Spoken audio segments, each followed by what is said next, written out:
Good evening, my friends. I hope this message finds you in a quiet moment. Maybe you're settling into your chair after a long day. Maybe the house is finally still. Wherever you are tonight, I want you to close your eyes for just a breath. Let the noise of the world fall away for a few minutes. Because tonight, we're going somewhere the evening news won't take you. We're going to a place where the air smells like red dust and dry grass, where church bells still ring on Sunday mornings, even when the world has forgotten to listen. We're traveling to a land that refuses to bow even when bowing might save a life. Tonight, we go to Burkina Faso. And tonight, we remember names the world will try to forget by tomorrow. Picture this with me. It's early October in West Africa. The Harmattan winds haven't started yet, but you can feel them coming, that dry, ancient breath from the Sahara that turns the sky pale and makes everything feel older than time. In the northern villages of Burkina Faso, between the towns of Nouna and Dédougou, the roads are long and red. Dust rises behind every vehicle like a prayer ascending. The landscape is sparse, acacia trees standing alone like sentinels, small clusters of homes built from the same earth they sit on. This is not a land of luxury. This is a land of faith. On Sundays, even in the smallest villages, people walk miles to gather in modest churches, tin roofs, wooden benches, Bibles held together with tape and devotion.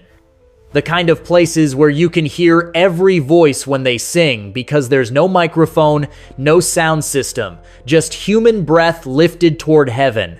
It's in places like these that something happened on October 6th, something the world barely noticed, but something the soil will never forget. 3 teenagers were on a bus. Their names we may never know, but we know this: they were traveling from Mali to Burkina Faso to begin the school year. Young people with backpacks and dreams. The kind of kids who help their mothers in the morning and carry their books like treasure. The bus rolled through Dédougou parish in the Nouna diocese. A routine trip, a familiar road. And then it stopped.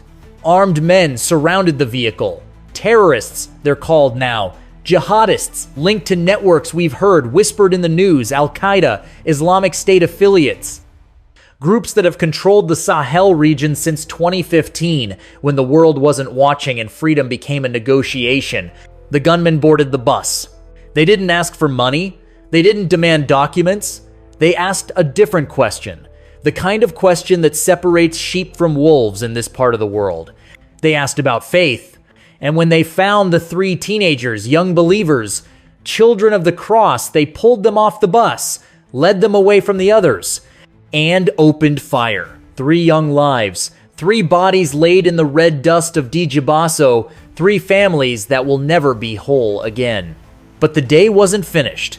Hours later, the sun still hadn't set. On the road between Nouna and Dédougou, more vehicles were traveling. Families, workers, people just trying to live their lives in a country that has become a chessboard for terror. Shots rang out again. This time, 15 people fell. 15 men and women who woke up that morning not knowing their names would be written in blood by evening. 15 souls who were guilty of nothing but traveling the wrong road on the wrong day in a country where being Christian has become a crime without trial. The attacks were coordinated, calculated. This wasn't random violence. This was a message. And the message was simple: leave or die. But let me take you somewhere even quieter. The day before October 5th, a Sunday in the Fata Ngorma diocese, the faithful had gathered for Mass. You know the scene. Families dressed in their best, children squirming in the pews, the catechist preparing the readings, his voice steady and familiar. His name we also may not know, but his role, we do. A catechist, a teacher of the faith. A man who spent his weeks visiting villages, teaching scripture, preparing young people for baptism and confirmation. The kind of man who knew every elder by name and every child by laughter. During the service, armed men entered the church. Not to pray, not to ask questions. They came for him. They pulled him from the altar, took him from the very place where he had stood 1,000 times before, speaking of a God who protects the innocent. He was kidnapped, dragged into the unknown. And a local source, someone who watched, someone who survived, told the Catholic charity Aid to the church in need exactly what this was about. He was specifically targeted, they said. The goal is to spread fear among the Christians.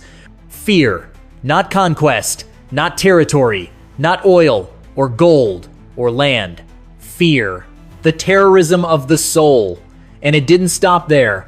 Several days before that Sunday kidnapping, another catechist from the same diocese was traveling home from a pastoral meeting in Diabo, a meeting where church leaders had gathered to talk about how to serve their people in impossible times.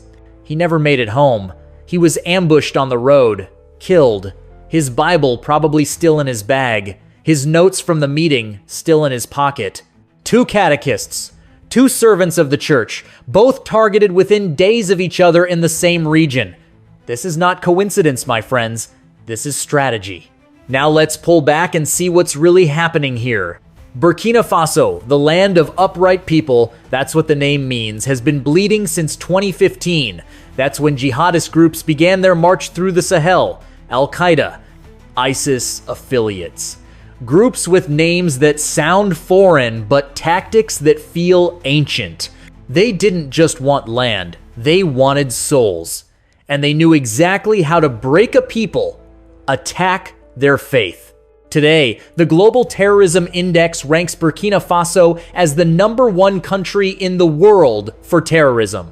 Not Syria, not Afghanistan, Burkina Faso.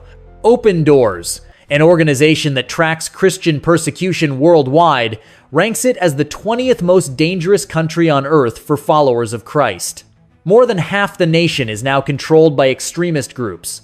Let that settle in your spirit for a moment. More than half. Over 20,000 people have been killed. 2 million have been displaced from their homes. Entire parishes have closed. Churches that stood for generations now sit empty, their doors broken, their altars silent. And the roads, those long, red, dusty roads that connect village to village, have become rivers of fear. The terrorists have changed their tactics. They no longer move in large convoys that can be tracked. They travel in small groups now, unpredictable, invisible. You don't know they're there until it's too late. One source told Aid to the church in need, fear is strongly taking hold of the civilian population. Fear. That word again. But here's the part the news won't tell you. Here's the part that matters most. The Christians of Burkina Faso are not leaving. Read that again. Let it land. They are not leaving. They've been told to flee. They've been warned. They've buried their friends, their pastors, their children. They've watched their churches burn and their leaders dragged away in the night. And still, they stay. Many have decided to run the risk of remaining, one source said. Run the risk of remaining. What kind of faith does that take? What kind of love, what kind of defiance lives in the soul of a people who say, you can kill us, but you cannot move us? This isn't stubbornness. This is something the West has forgotten the language for. This is conviction. This is the kind of faith that doesn't need a stadium or a television camera or a best-selling book. This is the faith that stands in a tin-roofed church in the middle of nowhere and says, even here, God is still God. One displaced believer, someone who lost everything but their trust, spoke to Open Doors. And listen to what they said, because these words carry the weight of eternity. I do believe that we are displaced, but Jesus is not, and will never be displaced from our lives. He is always with us. This truth strengthens my faith and helps me in this difficult time, and I'm glad with God. I'm glad with God. In the middle of a terror campaign, in the middle of displacement, in the middle of watching their nation collapse into violence, they said, I'm glad with God. That, my friends, is not religion. That is relationship. That is the kind of faith that can't be terrorized because it doesn't live in a building or a border or a government. It lives in the heart. And the heart, when rooted in the eternal, cannot be moved by bullets. Now let me tell you something our ancestors knew. They knew that the soil remembers. Every drop of blood that has ever been spilled in the name of faith, every martyr who has ever fallen on their knees in prayer instead of fear, the earth holds that memory. Burkina Faso's red soil has absorbed the footsteps of the faithful for centuries. It has felt the weight of prayers whispered in the night. It has heard the songs of women walking to church at dawn. And now, it's absorbing something else. The blood of 3 teenagers who wouldn't deny their savior. The blood of catechists who chose to serve rather than run. The tears of mothers who dressed their children for school and never saw them come home. But here's what the terror can never understand. When the blood of the faithful touches the earth, it doesn't just stain its seeds. Martyrdom has never been the end of the church. It's been the beginning. Ask the Romans how that worked out for them. Ask every empire that tried to snuff out the light by killing the light bearers. The blood of the martyrs is still the seed of the church. And Burkina Faso's soil, that ancient, red, unyielding soil, is being planted with a harvest the terrorists will never see coming. But let's talk about what's not being said. Because there's always a deeper story, isn't there? Burkina Faso didn't just wake up one day under siege. This didn't happen in a vacuum. The Sahel region has been a battleground for decades, not just for religion, but for resources, for influence, for control. France held these nations in a colonial grip for over a century. And even after independence, the grip never fully let go. When leaders like Ibrahim Traoré stood up and said, "Enough, we will no longer be Europe's backyard," the response wasn't applause, it was destabilization. I'm not saying every act of terror is orchestrated from Paris or Washington, but I am saying this. When a nation tries to break free from Western control, suddenly the terrorist threat becomes unmanageable. Suddenly there's no security. Suddenly, chaos. And suddenly, the same voices that preached freedom and democracy are silent when African Christians are being slaughtered in their churches. Where is the United Nations? Where are the peacekeepers? Where are the think tanks and the human rights organizations that show up everywhere else? They're quiet. Because these deaths don't fit the narrative. These martyrs don't serve the agenda. So the world looks away, but we won't.